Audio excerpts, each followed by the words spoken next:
ပြောမဖြစ်ပြောအောင်ရွှေရောပညာကိုယူထားပြီးတော့နော်တဆင့်ပဲယူလဝါရိုက်ပဲယူ6ဆင့်ပဲယူ5ဆင့်ပဲယူနော်9ဆင့်ပဲယူနော်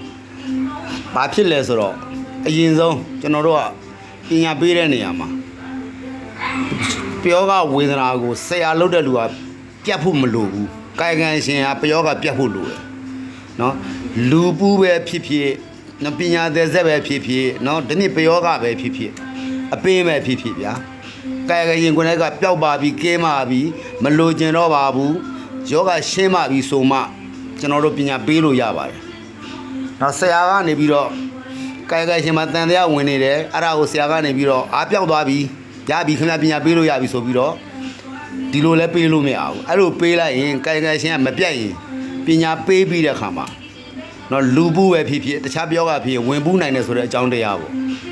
ဖြစ်နိုင်လို့တရားမင်းကြီးဆင်းပြီးပညာပေးတာတော့အဲ့ဒီကိုအဲ့ကာယကံရှင်လူနာကမပြတ်ရင်အဲ့ယောဂမပြတ်ဘူးအဲ့တော့ဘာတွေဖြစ်လဲဆိုတော့လိုင်းပေါ်မှာရွှေရောပညာယူထားပြီးပယောဂဖြစ်တယ်ရွှေရောပညာယူထားပြီး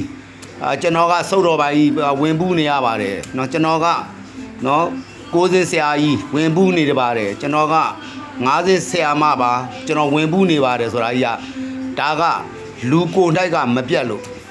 မပြတ်ဖဲနဲ့ဆရာကပညာပေးမိမယ်နောက်တစ်ခါပညာပေးပြီးပြန်တော့လေ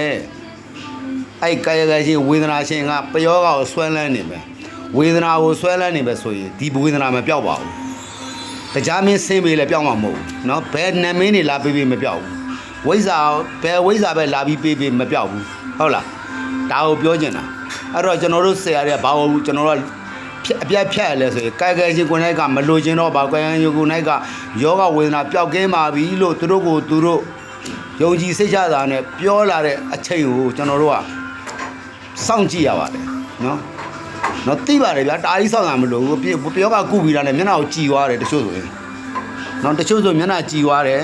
တချို့စိတ်ထဲမှာပေါ်ပါသွားတယ်ဆရာစိတ်ချမ်းသာပါတယ်ဆရာအခုမှပဲဆရာနဲ့တွေ့လို့မှပဲ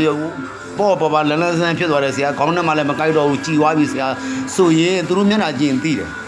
အဲ့ဒါဆိုရင်သူတို့တကယ်ကိုယောဂဘေးကပျောက်သွားပြီနော်ဒါကိုကျွန်တော်ပြောတာနော်ဒါကြောင့်မလို့အခုတော်တော်များတွေ့နေရတယ်ပညာပြတ်တယ်ပညာဝီကြီးရှိရတာနဲ့ဖြစ်တယ်ဆိုတာ